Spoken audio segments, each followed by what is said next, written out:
A ver, una pregunta para empezar a reflexionar. ¿El colegio al que fuimos nos preparó de verdad para el mundo real? ¿En pleno siglo XXI, con las fronteras cada vez más borrosas? Esta pregunta, es que es más importante que nunca. La forma en que un país educa a su gente ya no es solo un tema local, para nada. Es una pieza clave en el enorme rompecabezas global. Pues venga, vamos a meternos de lleno en esa pregunta. Y, ojo, no hay una respuesta única y mágica. Pero al comparar diferentes modelos, la verdad es que empiezan a verse patrones fascinantes y sobre todo filosofías que no tienen nada que ver entre sí. Así que vamos a empezar este viaje para descubrirlas.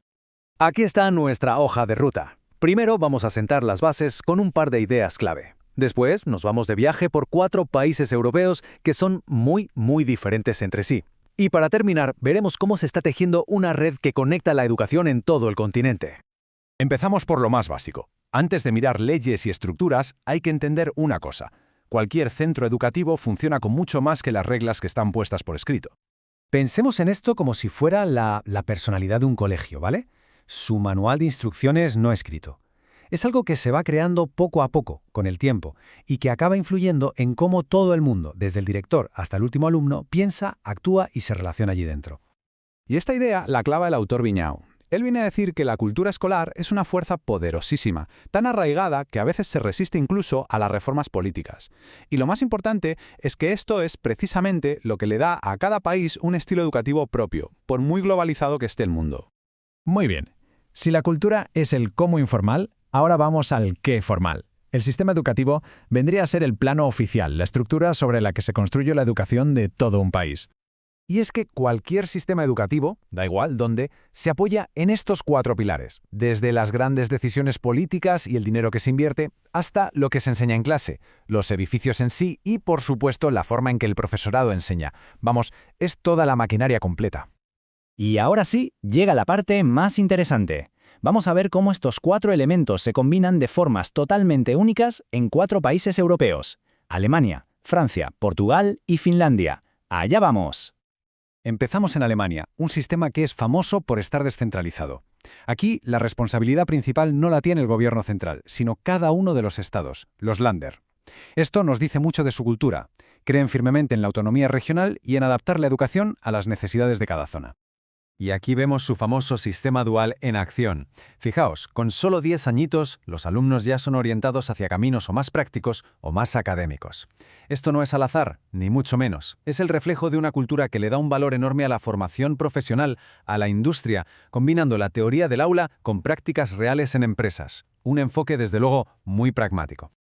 Saltamos a Francia y el contraste es brutal. Aquí el sistema se rige por 3 principios que son casi sagrados.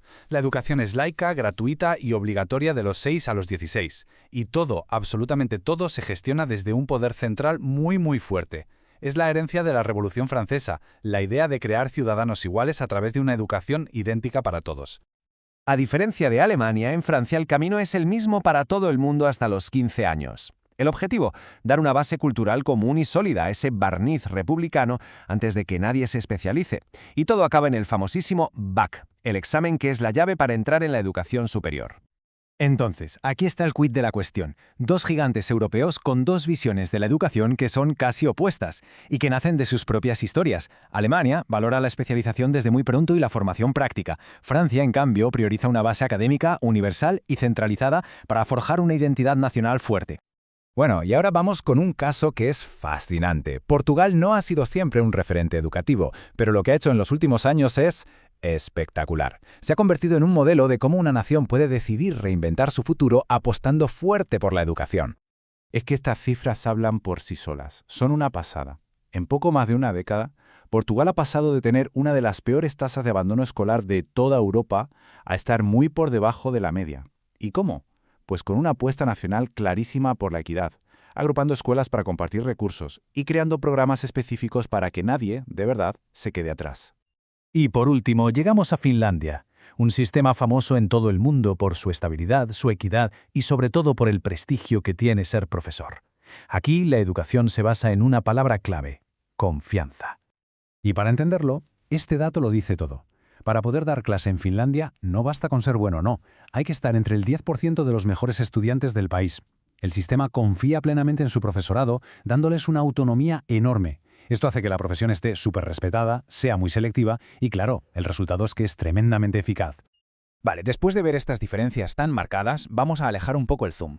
¿Cómo se conectan estos sistemas tan distintos? Pues a través de programas que van más allá de las fronteras y que están creando poco a poco una identidad educativa europea. Erasmus Plus, sin duda, es el programa estrella. Su filosofía es simple pero potentísima.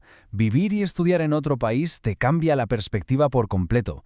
Ha creado literalmente una generación Erasmus, de jóvenes que ven el continente no como un montón de países, sino como su casa. Pero claro, para irse de Erasmus o a trabajar fuera hace falta ayuda e información. Y ahí es donde entra Euroguidance. Pensemos que es como el GPS para la educación y el trabajo en Europa.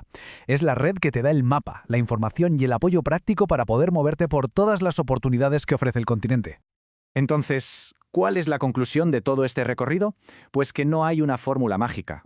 Un sistema educativo excelente no es una plantilla de copia y pega. Es, en realidad, un producto de su propia cultura. Un espejo de lo que una sociedad valora por encima de todo. Y esto nos deja con una última reflexión para darle vueltas, pensando en el pragmatismo alemán, en la lucha por la equidad de Portugal o en cómo Finlandia prestigia a sus docentes, ¿qué elemento, si se pudiera importar, tendría el mayor impacto positivo en nuestro propio sistema? Ahí queda la pregunta.